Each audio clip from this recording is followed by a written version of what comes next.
onto your management of your team, sir, because your work is again very complex, as I can understand it.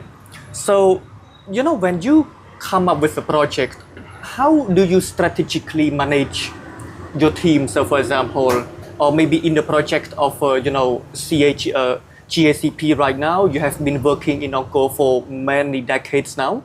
So normally, how do you expand your team? And when you expand your member, how do you designate each role to them? And how do you know which tool they will use or which chemical they need to procure? I mean, because this is a very delicate job. So how do you delicately manage it, sir?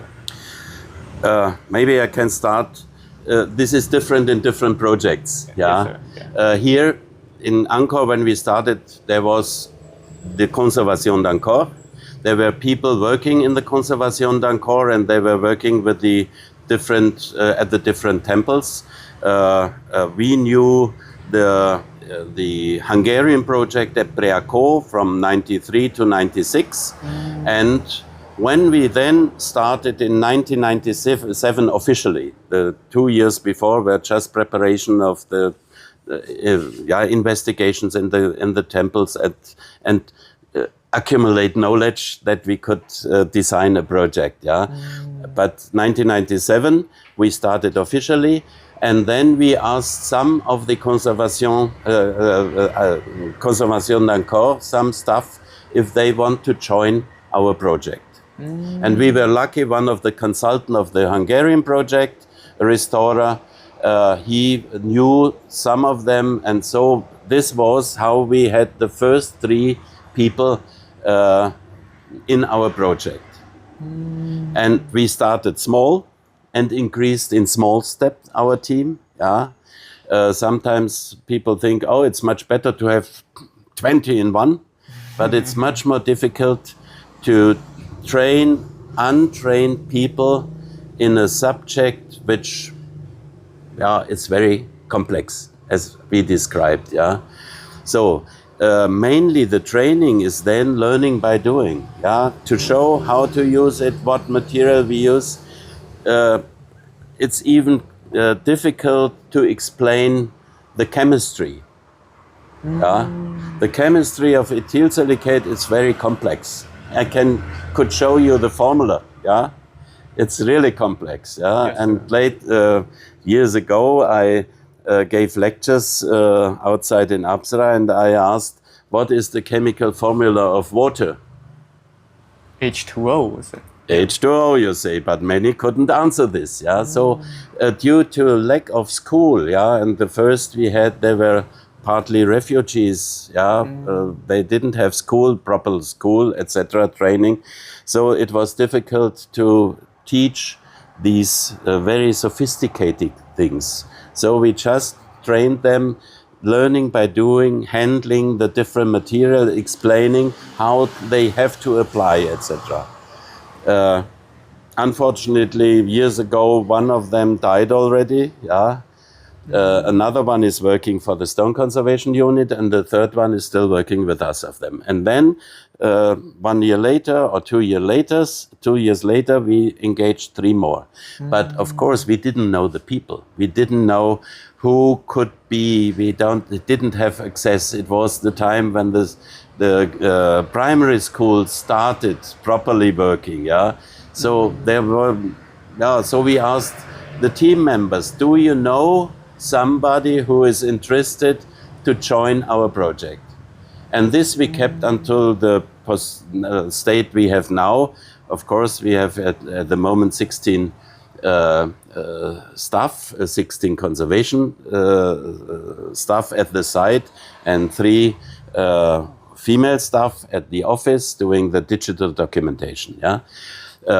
We could have or engage more, but we don't have the budget for it. Yes, so sir. this is a problem. But now, of course, most of the team is handed over to Apsara. So they are staff of Apsara, and we are organizing in our cooperation project with Apsara, the German Yes, Apsara, big letters, Restoration Conservation Project, we are organizing the work together. Yeah. So language was also a barrier, and also language was, of course, a barrier. Yeah. especially technical, chemical language. Yeah, so. yeah.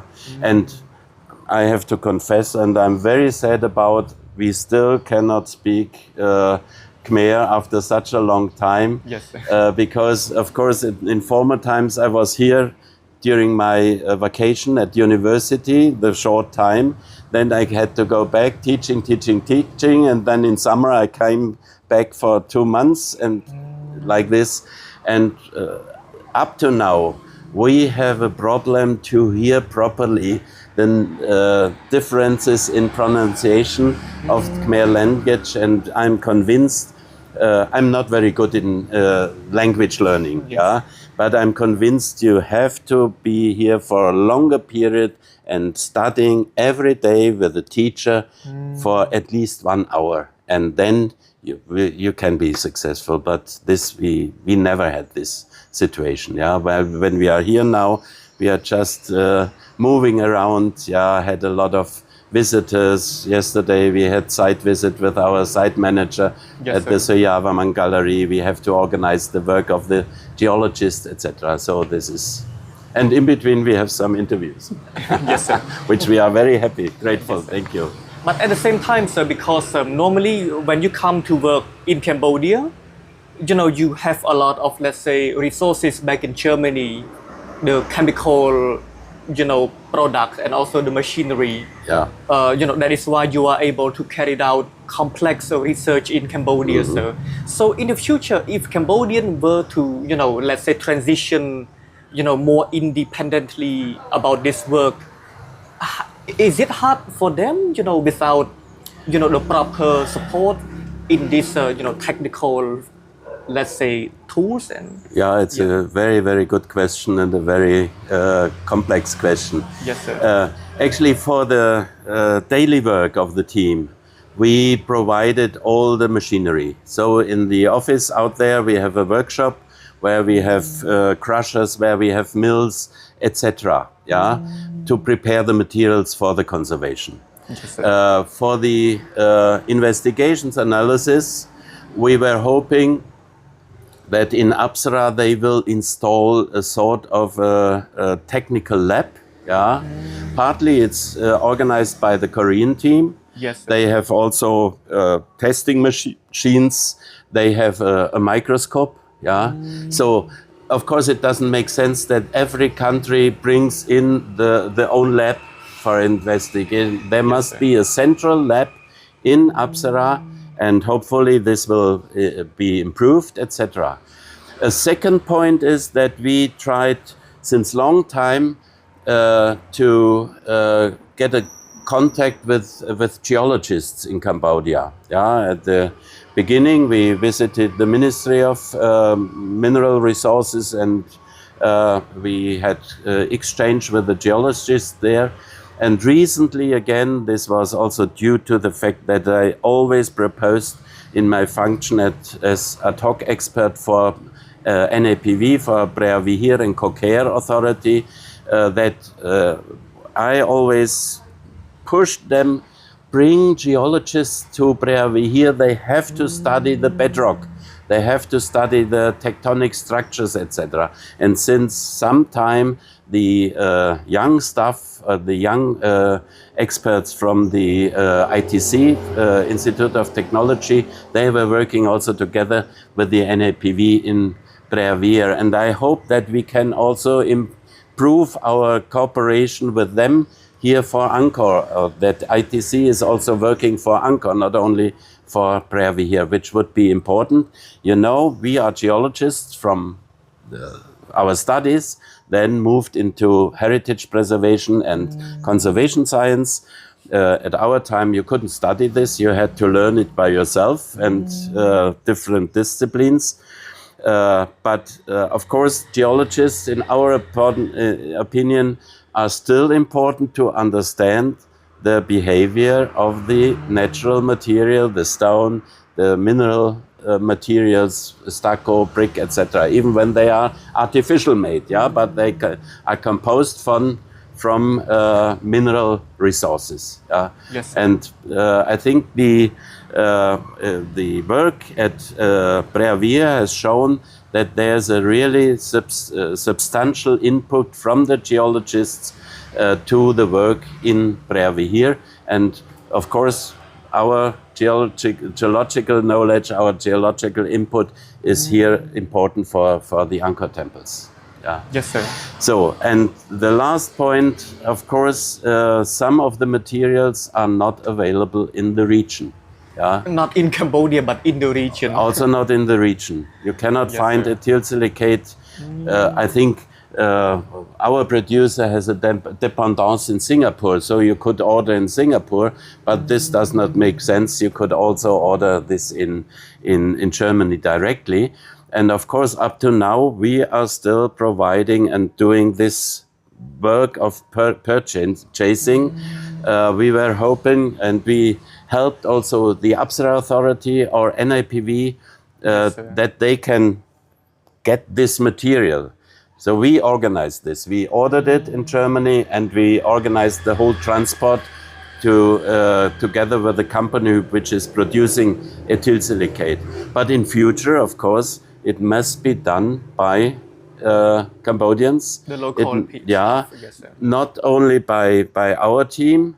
I think this is also something which has to be done, has to be centralized. Yeah, the authority has to provide this. And of course, we know it's difficult to get. Yeah, you have to plan in advance. You have to have the money in advance. Yeah, that you can pay when you order. Yeah, Yes. The transport is not easy. Yeah, but we are talking to our producer, and it's now more or less nearly the only one in Europe.